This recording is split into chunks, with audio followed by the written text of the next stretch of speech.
Hello everyone, একটা ছোট্ট মতো ব্লগে তোমাদের সবাইকে স্বাগত। তো চলো, কাল ছিল নীল ষষ্ঠী, সেই উদ্দেশ্যেই তোমাদের সাথে একটা ছোট্ট মতো ব্লগ শেয়ার করে নিচ্ছি।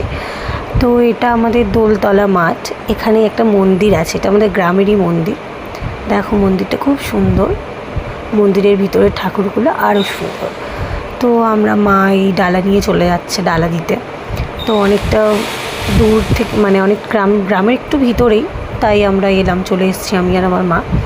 তো এখানে ডালা নেওয়া হচ্ছে নীলষষ্ঠীর বারের জন্য। সবাই দেখো কত মানুষ এসছে, আরও পরে পরে আরও অনেক ভিড় হবে। তো ভিতরে সব ঠাকুরগুলোও আছে, ওদিকে দেখো ছেলেটাকে এরকম দুলছে। আর এখানে হচ্ছে আমাদের বাবা মহাদেবের যে জল ঢালার যে ব্যবস্থাটা করা হয়েছে সেটাই হবে। তো তোমরা দেখে নাও যে আমরা সবাই কিভাবে বাবা মহাদেবকে, মানে বাবা মহাদেবের মাথায় কীভাবে আমরা জল ঢালি। তো এইভাবেই আমরা পুজোটাকে সম্পন্ন করলাম। তো বাবার মাথায় মালা, বেলপাতা, যা যা লাগে আর কি সব কিছু দিয়ে বাবার মাথায় বাবার স্নান অভিষেকটা করিয়ে নিলাম। তো এইভাবেই আমরা নীলষষ্ঠীর ব্রতটাকে পালন করি। তোমরা আর কে কীভাবে এই ব্রতটা পালন করো সেটা কমেন্ট সেকশানে জানিও। তো বাবার যেগুলো পছন্দ সেইগুলো দিয়েই আমরা বাবাকে সাজিয়ে তুলেছিলাম।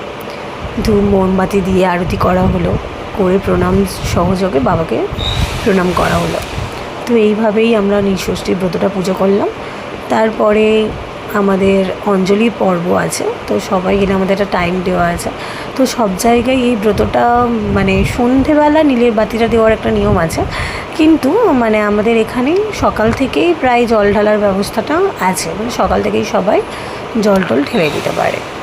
ঠিক আছে, তোমাদের ওখানে কিভাবে তোমরা পুজো করো সেটা কমেন্টস করে জানিও। আমার মনে হয় যে ভক্তি দিয়ে বাবাকে ডাকলে ঠিকই পাওয়া যায়। তো সবাই কেমনভাবে নীলষষ্ঠী কাটালে কমেন্ট করে জানিও। আর কিছুই নয়, সবাইকে টাটা।